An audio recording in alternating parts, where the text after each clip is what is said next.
Assalamualaikum, kembali lagi bersama saya Kang Tan di channelnya Malam Purnama, channel cerita misteri horor. Baik, kali ini saya akan menceritakan sebuah kisah yang terjadi kepada teman saya, yaitu tentang perjanjian dengan makhluk goib. Mungkin sebagian orang yang dirinya merasa terpuruk oleh keadaan ekonomi yang sangat sulit dan digelapkan mata ingin mendapatkan penghasilan instan, kebanyakan orang mengambil jalan pintas, yaitu dengan perjanjian-perjanjian dengan makhluk halus. Kisah ini terjadi sekitar tahun 2005. Sebelum ceritanya dimulai, jangan lupa untuk di-subscribe channelnya Malam Purnama, like dan di-share ke teman-teman kalian agar channel ini bisa ditonton banyak orang, dan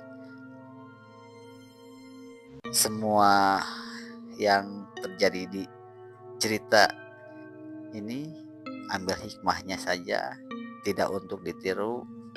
Semoga kalian suka. Inilah kisahnya.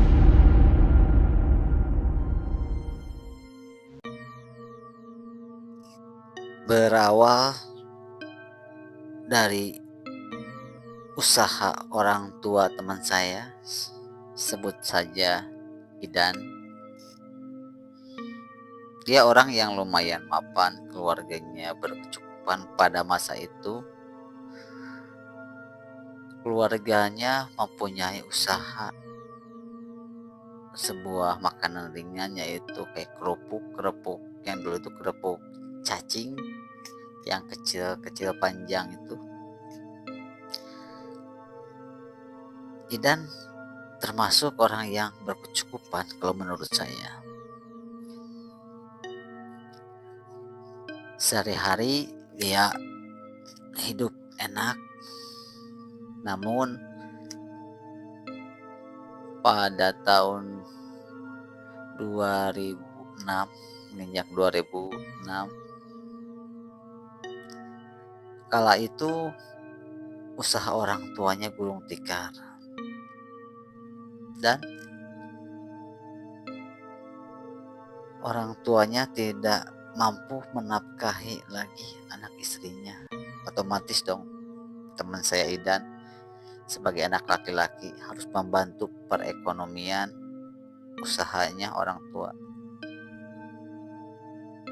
Kebetulan waktu itu saya sendiri juga sering menemani dan tahu lekak-liku kehidupan Idan.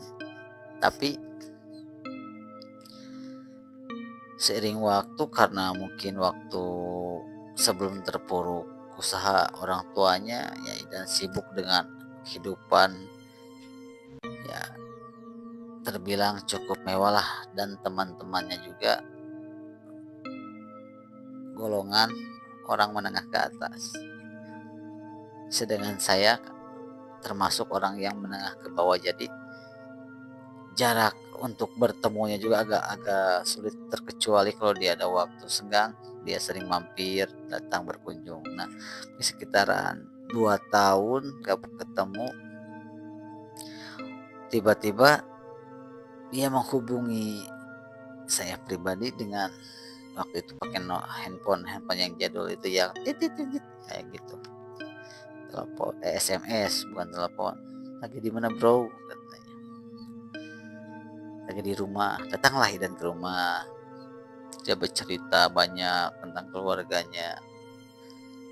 Terus dia menangis karena harus dituntut bekerja keras membantu perekonomian keluarganya. Karena waktu masih keluarganya belum bangkrut, dia hidup enak, nggak ngerasain capeknya susahnya cari uang. Nah sekarang Idan ini harus dituntut membantu perekonomian keluarga, otomatis dia dia nggak mau kerja keras banting tulang yang capek-capek dan pengennya instan. Kalau saya ditanya, emang ada kerjaan yang instan kayak gitu? Dia Idan jawab, ada katanya. Ya kayak pesugihan kayak gitu. Wah kata saya, pesugihan apa? Janganlah, jangan main-main kayak gitu. Lebih baik ya usahanya dilanjutin. Terus bagaimana caranya harus bisa berkembang. Ya kata Idan terlalu lama, mending jalan pintas aja deh. Kata Idan ke saya tuh, ya udah kamu ikut aja temani saya.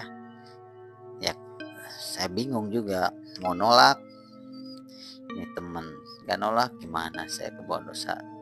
Tapi ya berhubung saya nggak ngapa-ngapain, tapi janji ya, saya nggak mau terjerumus ataupun ikut campur dalam hal ini, cukup mengantar aja ya udah. Ya, akhirnya dan sebelum ke tempat saya dia sudah menemui beberapa orang yang ahli-ahli spiritual kayak gitu, dan ditunjukkan jalan untuk ke tempat yang benar-benar untuk perjanjian tersebut. Udah, singkat cerita saya ikut naik motor sama dia. Kebetulan dia bawa uang lumayan banyak juga waktu itu. Saya pergi lumayan jauh sekali, sekitaran 6 sampai 7 jam perjalanan itu naik gunung. Setibanya di tempat yang dituju, kita nggak langsung nyampe ke rumah yang ditentukan. Kita turun lagi, motor itu disimpan di atas, motor itu disimpan di gudang daun pisang. Karena lokasinya di pegunungan, motor nggak bisa akses turun ke bawah, terpaksa Idan menitipkan motor di gudangnya penyimpanan daun pisang. Kita turun ke bawah sekitar setengah jam, curam banget jalannya ke bawah. Di perjalanan kita ngobrol, kamu yakin Dan kamu ingin menjalani ritual seperti ini? Apakah kamu nggak takut ke depannya kayak gimana? Dan udah yakin, udah bulat, saya udah bulat, dan saya akan menanggung resikonya apapun itu. Ya saya sebagai teman cuma bisa memberikan nasihat dan saran. Untuk selebihnya itu terserah kamu, kayak gitu kata saya tuh. Ya udah, akhirnya kita nyampe di gubuk tua, ya rumah-rumah yang terbuat dari bilik bambu. Pokoknya rumah itu bukan angker ya. Kalau untuk suasananya nyaman, sejuk. Kalau pagi ke siang itu tempatnya enak buat nongkrong, buat ya kita ngerokok sambil ngopi-ngopi enak. Tapi begitu malam hari, gelapnya minta ampun, karena penerangan itu cuma pakai lampu petromak. Nyampe lah di sana. Iya, Idan disambut dengan baik oleh kuncen tersebut. Anggap saja si kuncen Bah Daryo, disebut Bah Daryo. Idan bertanya ke Bah Daryo, di dalam agak lama, karena saya kan waktu itu begitu salaman dipersilahkan masuk sama Bah Daryo itu, ada saya berhubung capek sambil ngerokok juga, saya nunggu di luar, dan yang berkepentingan masuk ke dalam. Entah apa yang diomongin, namun terdengar samar-samar ya, dan ingin eh, menggunakan ya semacam ritual-ritual kayak gitu. Jadi yang saya dengar waktu itu ya saya mau dan saya setuju apapun resikonya dan akan menanggungnya kayak gitu sih ya. Ya keluarlah Mbah Daryo sama Idan itu. Saya juga udah selesai ngerokok hujan waktu itu. Hujan lebat. Wah pokoknya sama angin. Ya udah kita istirahat dulu karena kata Mbah Daryo itu nanti ritualnya malam hari saja ke tempat pemakamannya itu sekitar Ganjang 10 ke sana sambil nunggu reda hujan. Saya istirahat, saya mau sholat juga bingung. Saya tanya Mbah, kiblatnya arah mana? Badra juga bingung. Waduh, kata saya nih kacau juga nih. Ya udah, saya kira-kira saja sholat. Udah sholat, ya kita ngaruh ke baringan dan saya tertidur waktu itu sebentar. Pas mau berangkat saya dibangunin sama Idan. Bro, bangun bro. Yuk, ini berangkat. Ya udah, saya ke air cuci muka. Akhirnya ya kita jalan bawa lampu petromak itu. Terus saya tuh pakai korek yang ada lampunya itu, pakai korek yang ada senternya kayak itu, karena nggak tahu akan pergi ke tempat yang emang benar-benar ya udah penerangan. Makanya saya hanya membawa korek yang ada senternya. Turunlah kita ke bawah lagi dari rumah si Badari ini, kita ke bawah lagi melewati sungai. Sungainya juga dalam dalam banget. Jadi si posisi sungai itu ada cagak dua gini nih. Yang satu itu airnya deras keruh, yang satu itu airnya bening. Tapi begitu waktu saya belum tahu kok airnya ada dua jenis gitu kan. Jadi membelah. Begitu air yang besar yang keruhnya itu lewat, otomatis kan kepotong nih airnya. Jadi kayak membelah gitu, yang tengahnya ini bening. Sebelum tahu kok airnya kayak gini, oh mungkin pikir saya waktu itu di sebelah sana airnya bagus karena hujannya mungkin gak hujan. Kalau yang sini kan bekas hujan jadi banjir dalam juga. Ya udah saya lewatin. Begitu dilewatin masuk, nah begitu sekitaran 2 kilo lah kalau nggak salah dari jalan cagak itu. Emang jadi si tempatnya itu dikelilingi dua sungai itu. Jadi tempatnya di tengah, yang ini air keruh, ya yang ini air yang bening itu. Jadi gini tempatnya, kayak bukan asepan, lingkaran tapi agak bundar gitu. Si airnya itu masih satu arus. Yang si air bening ini tetap eh, apa eh, keluaran dari air yang keruh. Waktu pas yang saya telusuri gitu sambil cari kayu, oh, ternyata kayak gini ya airnya, kok bisa beda gitu kan. Sedangkan air yang sebelah kiri itu banjir keruh, tapi kok begitu masuk ke sungai yang sebelah kanan jadi bening. Mungkin kalau menurut saya itu suatu keajaiban juga sih. Udah singkat cerita, pas nyampe sana itu sekitaran jam setengah 12 apa jam 12 saya juga lupa. Nyampe lah di sebuah rumah kecil, ada tempat duduknya. Ya di dalamnya itu ada dua pemakaman samping-sampingan. Samping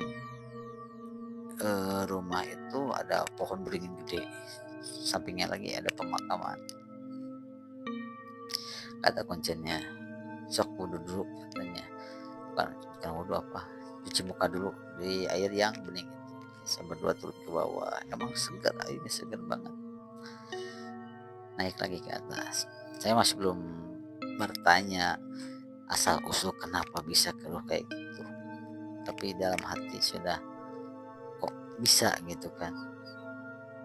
Ya di sana aku janin si Badario ini menjelaskan panjang lebar, gini gini gini gini, terus nanya ke saya, kamu mau ikut juga?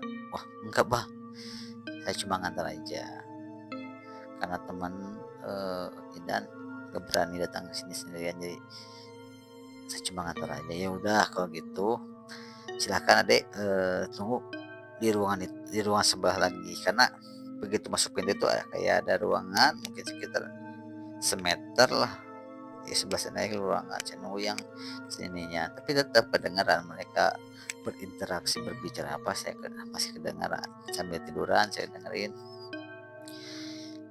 ya, dan siap mau mengikuti ritual-ritual yang diberikan sama Badario ini.